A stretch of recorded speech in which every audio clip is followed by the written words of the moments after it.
¿Qué tal? Buen día. Te doy la más cordial bienvenida a esta sesión de trabajo en donde revisaremos algunas de las pautas generales para nuestro Consejo Técnico Escolar en su fase intensiva correspondiente al ciclo escolar 2022-2023. Mi nombre es Edgar Cabrera Álvarez y te invito a que juntos revisemos nuestra guía para esta fase de intensiva de nuestro Consejo Técnico Escolar, en el cual también analizaremos la estructura general de nuestro plan y programa de estudios de educación básica 2022.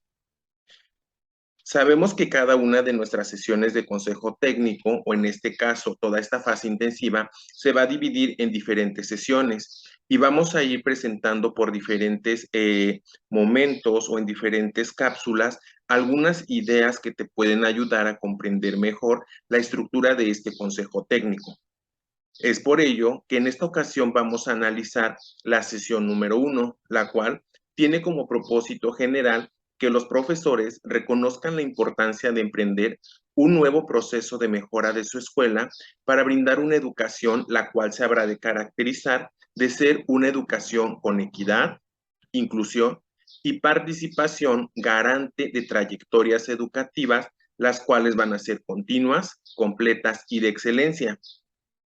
Además, vamos a recuperar la experiencia y la trayectoria profesional para reconocer la práctica docente y cómo ésta se vincula con el currículum y otros cambios que se presentan a través del tiempo, es decir, de la incorporación de aquellas innovaciones que nosotros podemos ir agregando a nuestra práctica docente. Sin más, en esta primera sesión vamos a identificar dos momentos. El primer momento lleva como título nuestro espacio de decisión para que todos y todas aprendan. La escuela que somos y queremos ser.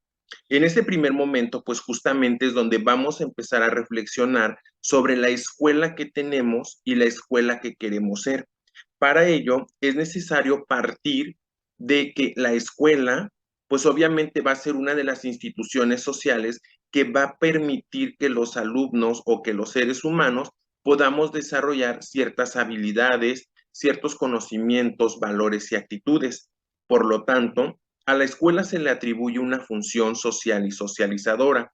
¿Por qué? Porque justamente pretende que a partir de su injerencia pueda establecer relación entre las personas y además que toma como base que el hecho de que nosotros interactuemos o podamos tener relación con los demás también forma parte de un aprendizaje. La escuela, para tener un éxito, requiere de la colaboración de diferentes actores educativos. ¿Qué actores educativos están inmersos en una escuela? El primero, el alumno, el profesor, el director, padres de familia. Todos ellos pueden formar una red de aprendizaje y de apoyo de tal manera que se alcance con éxito el objetivo o la meta que plantea la educación formal. Y bueno, llegamos a que la escuela nos llega o nos dota de una educación formal, es decir, que se sustenta en aprendizajes y conocimientos, los cuales están enmarcados en un plan y programa de estudios, que como ya lo mencioné en un principio, pues vamos a empezar a trabajar con esta innovación curricular que tiene que ver con el nuevo plan y programas de estudio 2022. Cuando la escuela tiene criterios compartidos sobre la práctica pedagógica, el aprendizaje, la participación, la convivencia y el buen trato, es posible que todos los actores educativos puedan comprometerse de una manera más personal y afectiva con los procesos de mejora de nuestro servicio educativo. Es decir, que cuando yo me siento parte de la escuela, cuando yo me siento parte de una institución, pues entonces vamos a poder desarrollar proyectos en donde nosotros vamos a ver no solamente el crecimiento de nuestros alumnos, sino que también nosotros como profesores vamos a tener satisfacciones que nos van a permitir percibir a nuestra escuela de una manera diferente, porque me siento inmerso, porque me siento parte de ella. Entonces, aquí es necesario que hagamos una reflexión acerca de la escuela que somos, cuál es nuestra misión y la escuela que queremos formar. Es decir, qué visión tenemos acerca de este servicio educativo que nosotros podemos ofrecer a partir de la escuela. Bien, ¿cómo funciona y cómo se organiza una escuela? Para que nosotros podamos identificar la escuela que somos, es necesario que nos formulemos esta pregunta: ¿cómo funciona y cómo se organiza nuestra escuela? Sabemos de antemano que todas las escuelas tienen un funcionamiento y una organización diferente, aunque pertenezcamos a una misma región, a un mismo sector, a una misma supervisión. Cada una de la escuela es una identidad propia, entonces no podemos generalizar, y para que nosotros identifiquemos la escuela que somos, es necesario que identifiquemos esto. ¿Cómo se organiza nuestra escuela? ¿Cuáles son las políticas? ¿Cuáles son los recursos? ¿Cuáles son las culturas? Es decir, ¿qué actitudes tenemos? ¿Qué valores promovemos entre nuestros estudiantes? ¿Y cuáles son las prácticas que podemos nosotros trabajar con nuestros estudiantes? Las interacciones entre los diferentes actores educativos.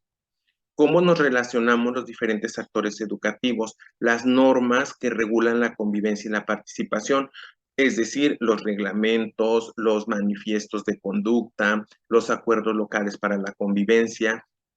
Todo esto forma parte de las culturas que nosotros podemos promover en las escuelas. El trato entre integrantes de la comunidad escolar, es decir, cómo es la relación no solamente entre el maestro y el alumno, sino entre el personal que también está aquí. Las concepciones que tenemos sobre el aprendizaje, es decir, hemos transitado a una enseñanza que promueve un aprendizaje diferente al que nosotros nos formamos, porque tal vez muchos de nosotros nos fuimos formando en una escuela tradicional. Entonces, tenemos justamente que hacer esa transición de las formas de enseñanza, porque ello también nos va a llevar a reflexionar sobre la concepción que tenemos del aprendizaje, las formas de cómo desarrollamos nuestra práctica docente y las decisiones que nosotros tomamos en el aula. Cada una de estas acciones o cada uno de estos puntos que acabo de comentar justamente pueden ir evolucionando o pueden ir cambiando a través del tiempo. Cuando nosotros estamos abiertos al cambio y podemos generar una cultura diferente o podemos generar una organización diferente en la escuela y hacemos cambios, por muy pequeños que sean estos, entonces estamos hablando de una innovación educativa. Innovar no significa cambiar todo porque esté mal. Innovar significa ir mejorando aquello en lo que nosotros hemos identificado como una área de oportunidad. Bien, eh, en este mismo momento, que es el momento uno, tenemos un primer aspecto que corresponde al aspecto de participación, equidad e inclusión en nuestra escuela. Son tres indicadores o tres condiciones que nosotros debemos analizar de manera puntual en cómo estamos nosotros promoviendo una educación entre nuestros estudiantes. Y esta se habrá de caracterizar por promover la participación, la inclusión y la equidad.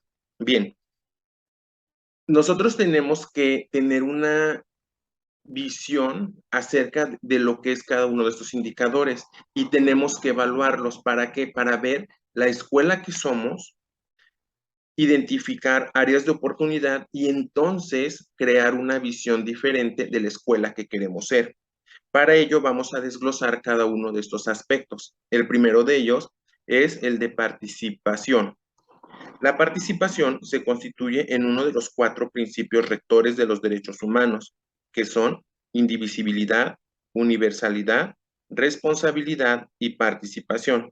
Es decir, que todo individuo tiene derecho a participar activamente en la vida social, política, económica y cultural del país, y en la vida social y cultural educativa de la escuela donde estudian sus hijos o hijas. La participación, desde el enfoque de los derechos, se debe concebir como el reconocimiento del derecho que tiene toda persona a participar activamente de manera informada en todos aquellos asuntos, cuestiones, temas, actividades, etcétera, que lo pueden afectar, le interesan o le atañen. Entonces, nosotros para poder crear esta característica o este perfil que van a tener nuestros estudiantes de que deben de participar en un contexto en el que se desenvuelve, es necesario que también nosotros dentro de la escuela podamos crear ambientes de aprendizaje en donde se fomente esta participación. ¿Cómo vamos a generar una participación? Pues obviamente incluyendo a nuestros alumnos en las decisiones y en las acciones que nosotros vamos a implementar en la escuela. Que ellos, al participar, se sientan parte de un proyecto, se sientan parte, se sienten tomados en cuenta y eso hace y potencia un aprendizaje en los estudiantes. Entonces, para que ellos aprendan a participar en una vida futura, en un contexto diferente al de la escuela, es necesario que en la escuela también se promueva esta participación. Un segundo indicador es el indicador de equidad. La equidad, pues bueno, es una de las características que tiene la escuela y que justamente la señala la Ley General de Educación en su artículo 16, la cual nos establece que la educación se habrá de caracterizar por ser equitativa, pues favorecerá el pleno ejercicio del derecho a la educación de todas las personas, para lo cual combatirá las desigualdades socioeconómicas, regionales, de capacidades y de género, respaldará a estudiantes en condiciones de vulnerabilidad social y ofrecerá a todos los educandos una educación pertinente que asegure su acceso, tránsito, permanencia y, en su caso, egreso oportuno en los servicios educativos. Cuando hablamos de equidad, pues significa que vamos a darle a nuestros estudiantes lo que cada uno necesita. ¿Por qué? Porque cada uno de ellos tiene capacidades diferentes, tiene necesidades diferentes y por lo tanto la educación debe de velar por ello. Es decir, que debe de promover la disposición de recursos de acuerdo a las necesidades que cada uno plantea, es decir, darle a cada quien lo que necesita. Y por último llegamos al indicador de inclusión. La educación inclusiva prioriza la transformación de los sistemas educativos para adaptar la oferta educativa a la diversidad del alumnado y tiene como concepto estelar el de barreras de aprendizaje y de participación, que es un concepto que hace referencia a las problemáticas que son extrínsecas al alumno y que éstas se encuentran en los contextos en donde se desenvuelve. La conciencia de este hecho representa un impulso fundamental para avanzar hacia una escuela o hacia una educación para todos y para hacer efectivo el derecho a una educación de calidad para toda la población. Se inscribe en el ejercicio del derecho a la educación, en todos los principios de gratuidad y obligatoriedad e igualdad de oportunidades. La inclusión, pues, no solamente está destinada para aquellos alumnos que tienen alguna discapacidad o que en cierto momento llegaron a presentar necesidades educativas especiales.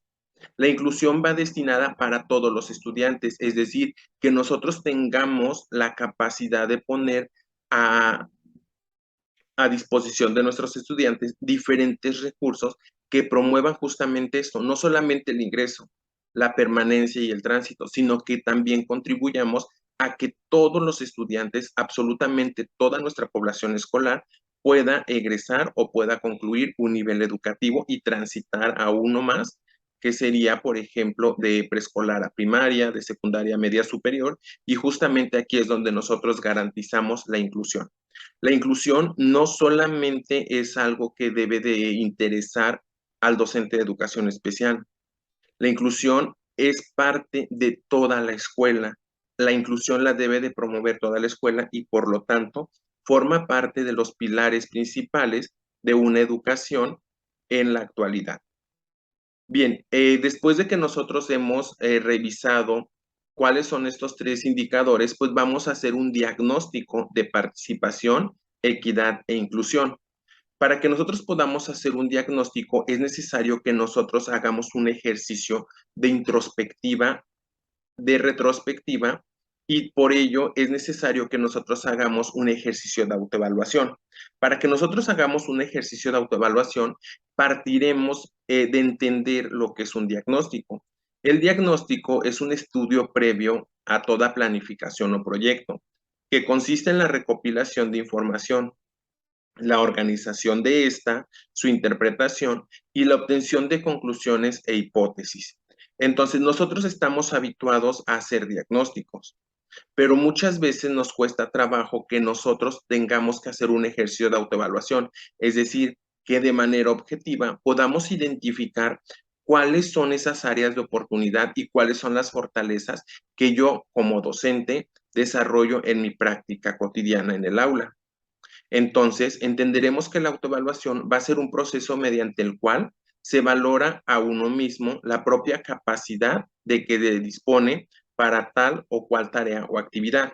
Es decir, que nosotros vamos a revisar de manera minuciosa en qué soy bueno, qué estoy haciendo bien y qué debo de mejorar.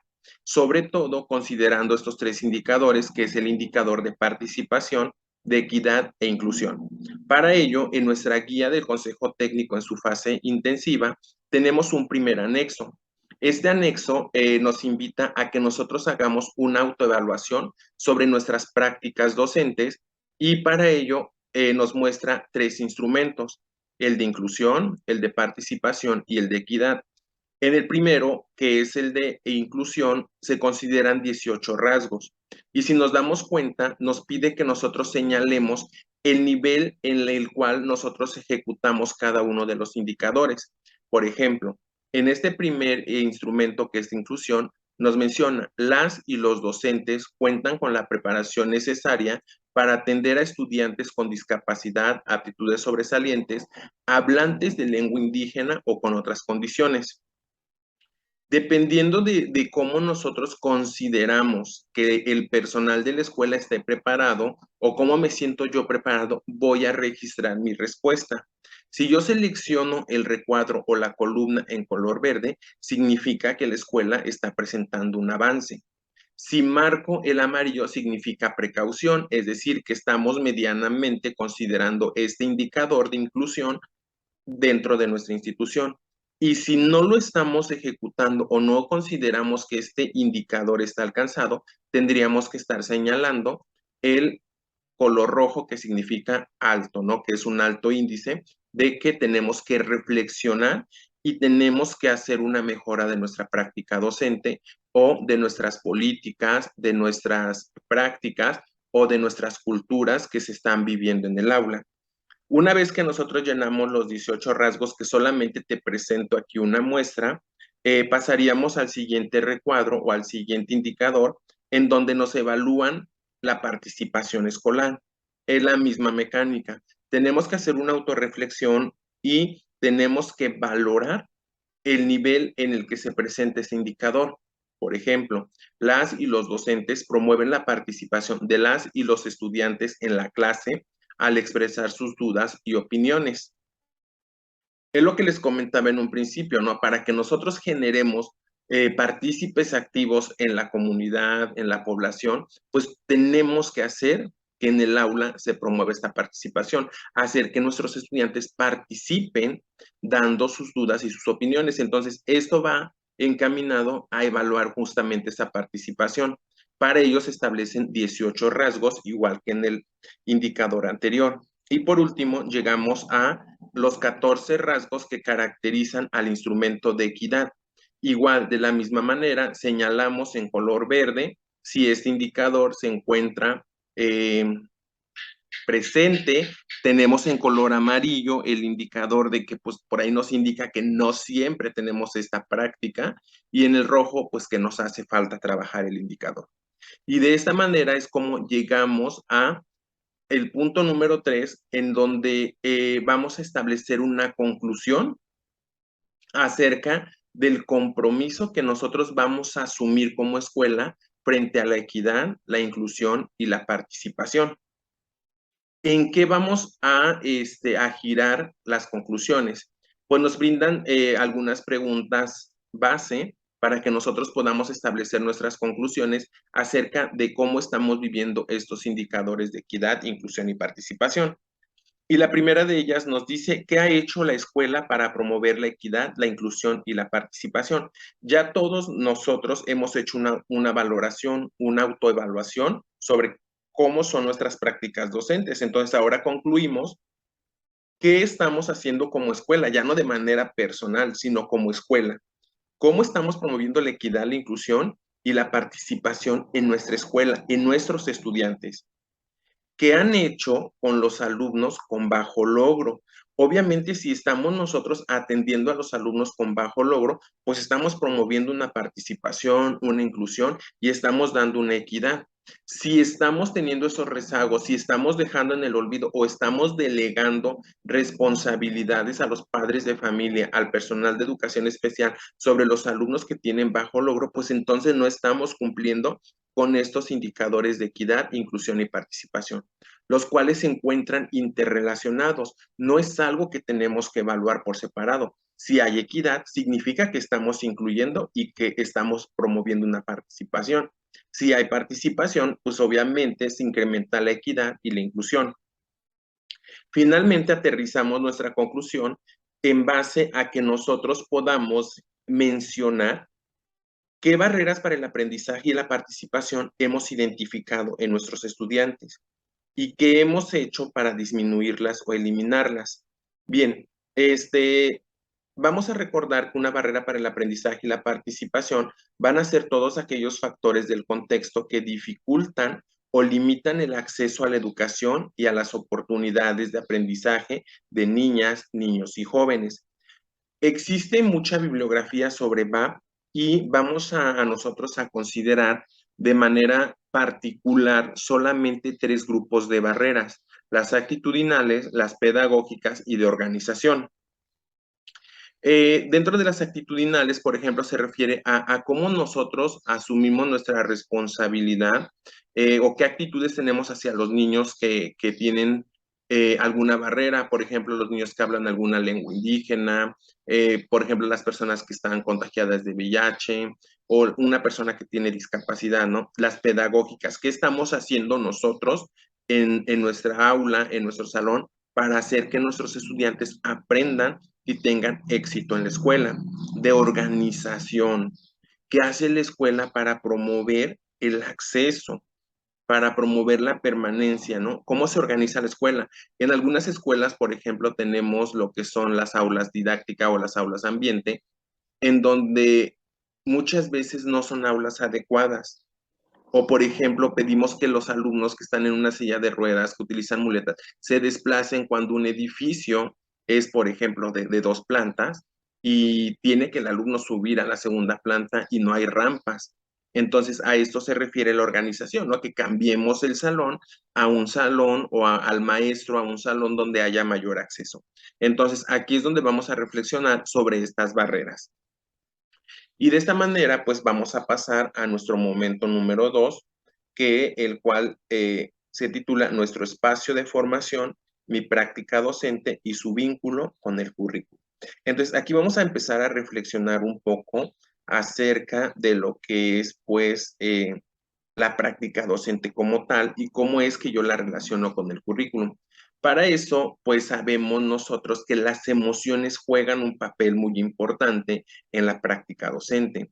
Se considera emoción a la respuesta de todo organismo que implique una excitación fisiológica, una conducta expresiva y una experiencia consciente.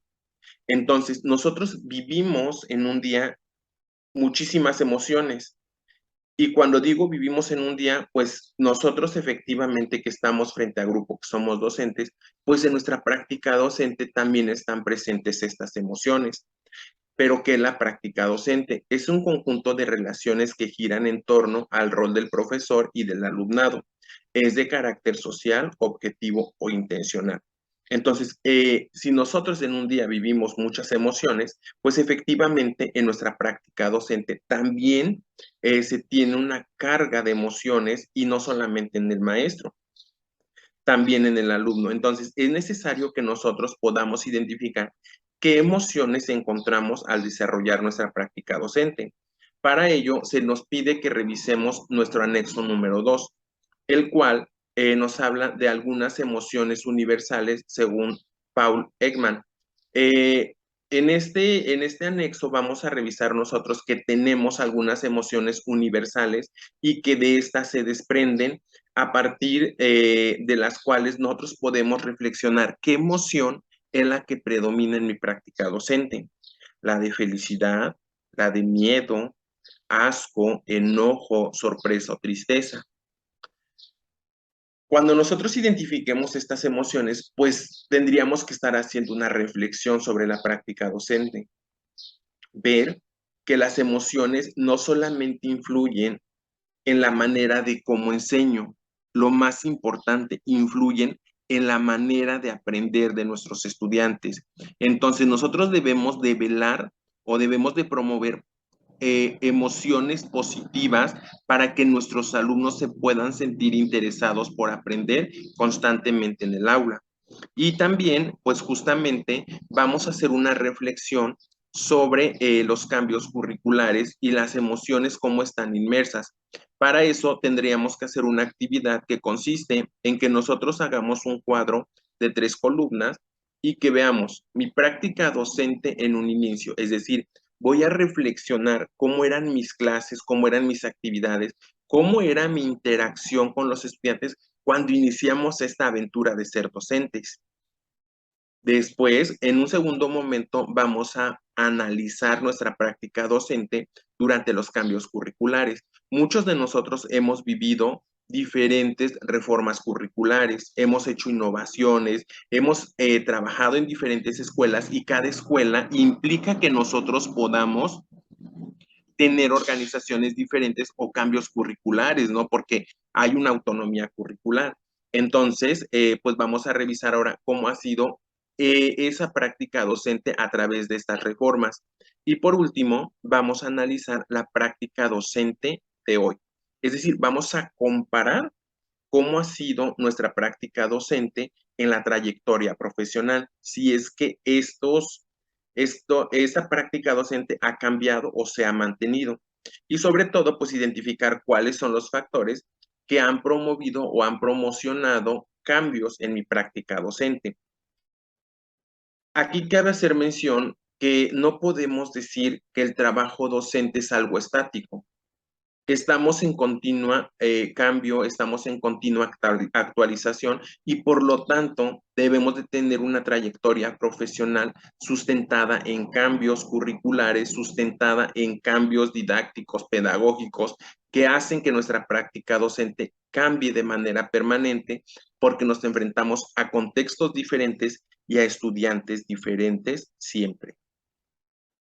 Bueno, me despido de ti y aquí queda el resumen de lo que vamos a revisar en nuestra primera sesión de consejo técnico en nuestra fase intensiva. Me despido de ti y te envío un cordial saludo.